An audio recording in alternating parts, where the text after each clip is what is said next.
Hey everybody, I'm Michael Cain, your home purchase expert, mortgage broker with C2 Financial, here to give a very detailed overview on what a purchase summary looks like with closing costs. This is a question I get asked about 10 times a day, so let's get started on a detailed overview. The very first fee, lender fee. It does vary from lender to lender, but on average it should be about $1,000. What is a lender fee? A lender fee is the charge that the lender imposes for general processing and administration of the loan. So it can go to pay processing, it can go to pay underwriting, or just general operations. Number two, appraisal.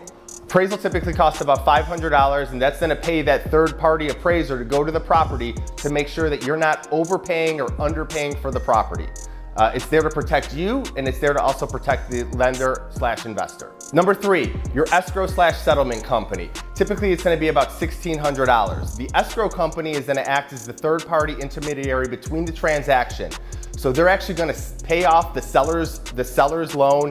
Us as the lender, we're gonna wire our money there. So they're the settlement agent. So for their $1,600, they're acting as the kind of transaction middleman between the buyer and the seller and us as the lender. Number four, title.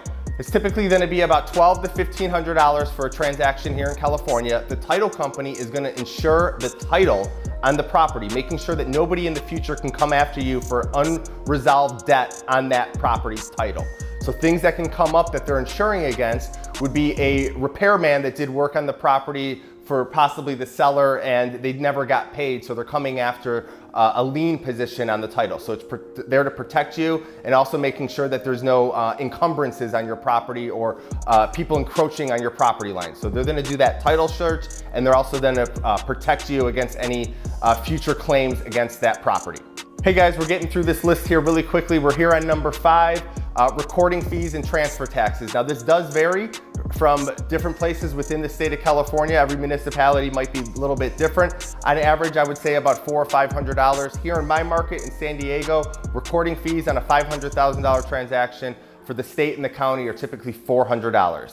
All right guys, we're winding down to the last three items, and they really are some of the more complicated items. It's your prepaids, or basically prepaying your bills or having the money set aside to pay your bills in the future of becoming a homeowner. One, that is your homeowner's insurance. So a homeowner's insurance policy is to protect your house against any claims. Just like if you were to buy a car and you were to drive it off the lot, you need to have car insurance. Same thing goes for your home. So you pay for that policy at closing for a year. So if you close on July 1st, 2020, that policy is good for July 1st, 2021. So that is considered a prepaid. It is a closing cost.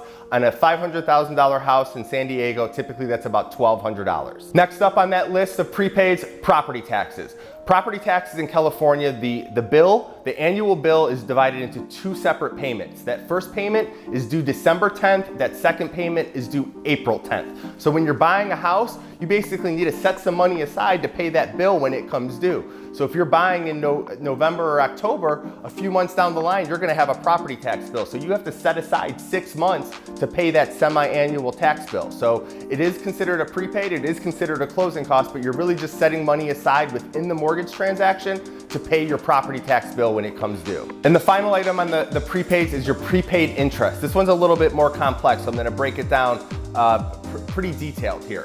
So say for example, you're closing on July 15th. You don't just get to live in the house from the 15th to the end of the month or the 30th for free. You have to pay prepaid interest on those days. So if you were to close on the 5th, you have 25 days. If you were to close on the 30th, you have 1 day. Now mortgages are paid in arrears, unlike rent. Rent, you were to give your landlord rent for July on July 1st and you're good until the following month of August. Mortgages are paid differently. You pay them in arrears. So you actually pay July's mortgage in August and August mortgage in September.